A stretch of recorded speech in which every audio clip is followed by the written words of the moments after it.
దేవుని పరిశుద్ధ నామమునకు మహిమ కలుగును గాక. Praise the Lord. ఈ సమయంలో మనము దీవించబడాలి, ఆశీర్వదించబడాలి, అభివృద్ధి చెందాలని మనలో ప్రతి ఒక్కరికి ఉంటుంది. అయితే ఈరోజు మనము దేవునికి 3 టీలు మనం ఇవ్వగలిగితే మనము డెఫినెట్గా ఆశీర్వదించబడతాం. రండి చూద్దాం.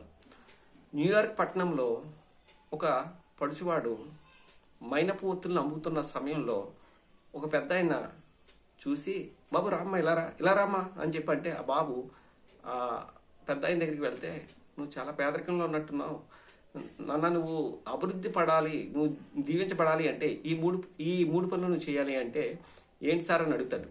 ఈ 3 టీలు నువ్వు దేవుడికి ఇచ్చినట్లయితే నువ్వు ఖచ్చితంగా ఆశీర్వదించబడతావు అని చెప్పి ఆ పెద్ద ఆయన ఆ రోజు ఆ పడుచువాడికి చెప్పాడు. ఆ పడుచువాడు అడిగాడు, ఏంటి సార్ అంటే, you will give your time, you will give your talents, you will give your tithe, yours God.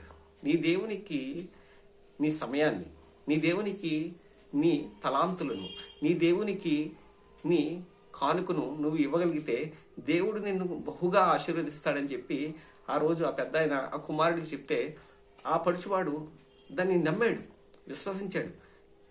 క్రీస్తుని ఆ రోజు అంగీకరించిన తను దేవునితో సమయం గడపడం ప్రారంభించాడు. తద్వారా దేవునికి ఇవ్వటం మొదలుపెట్టాడు. అలాగే దేవునితో సమయం గడిపాడు, ఇవ్వటం చేశాడు.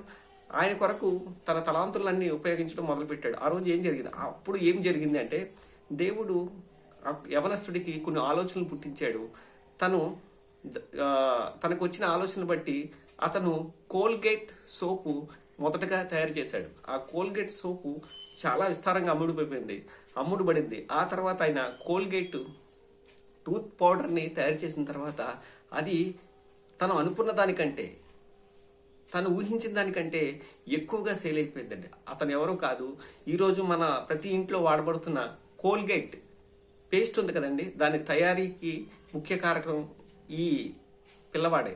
ఈరోజు ఏ దేశంలోని కూడా కోల్గేట్ టూత్ పేస్ట్ లేని దేశం లేదు. ఆయన అంతగా దీవించబడడానికి, అంతగా ఆశీర్వదించబడడానికి కారణం ఏంటి అంటే, ఆ కోల్గేట్ అనే కుర్రవాడు తన జీవితంలో తన సమయాన్ని దేవుడికి ఇచ్చాడు.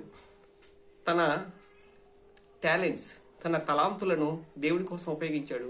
అలాగే తన సమయాన్ని, తలాంతులను, అలాగే తైత్, తను దేవునికి ఇవ్వాల్సినవి దేవునికి ఇచ్చాడు. తద్వారా ఆశీర్వాదాన్ని పొందుకున్నాడు.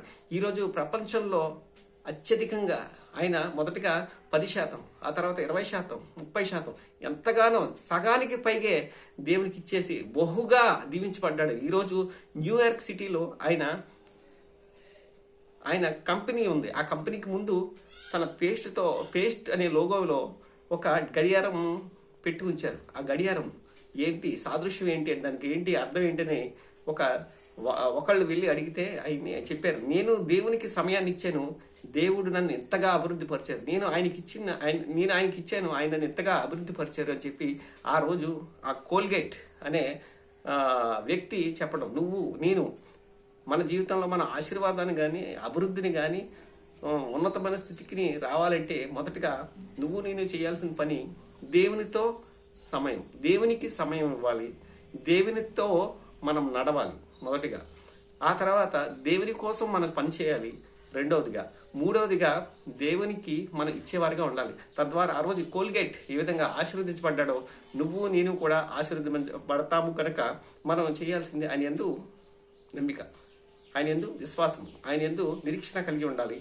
ఆ కోల్గేట్ ఏ విధంగా, ఆ ఒక్క కోల్గేటే కాదండి, ఆ కోల్గేట్ అతను కాకుండా హాలిడే ఇన్ అని మనం చాలా చోట్ల పెద్ద పెద్ద రెస్టారెంట్లు చూస్తాం. హాలిడే ఇన్ అతను దేవునితో ఒక నిబంధన చేసుకున్నాడు. ఏంటి అంటే, దేవా నన్ను దీవించు, నీ కొరకు సాక్షిగా జీవిస్తా, నీకు ఇచ్చేవానిగా జీవిస్తా.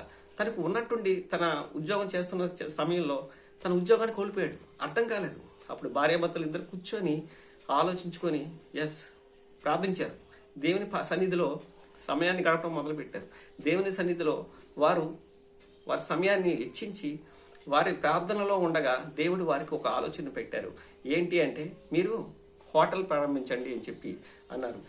అతను ఏదైతే దేవుడు తలంపును పుట్టించారో, వారు దేవుని చెప్పిన ప్రకారముగా హాలిడే ఇన్ అనే చిన్న రెస్టారెంట్ని వారున్న దేశంలో ప్రారంభిస్తే ఈరోజు అనేక దేశాల్లో, మీరు దుబాయ్ వెళ్ళండి, యుఎస్ వెళ్ళండి, అలాగే ఇండియా రండి, ఎక్కడ మీరు చూసినా కూడా హాలిడే ఇన్ అనే హోటల్ మనకు కనిపిస్తుంది. దీన్ని బట్టి మనకు అర్థం అవుతుంది ఏంటి అంటే, వీళ్ళందరూ మనకు చెప్తుంది ఏంటి అంటే, దేవుని యందు విశ్వాసం ఉంచండి, దేవుని యందు నమ్మిక ఉంచండి, దాంతోపాటు దేవునికి సమయం ఇవ్వండి, మీ తలాంతులను ఇవ్వండి, మీ టైత్ని ఆయనకి ఇచ్చినట్లయితే నిన్ను నన్ను దీవించడానికి ఆయన సిద్ధంగా ఉన్నాడు కనుక ఈ విషయాన్ని మీకు చెప్పడానికి నేను సంతోషిస్తున్నాను.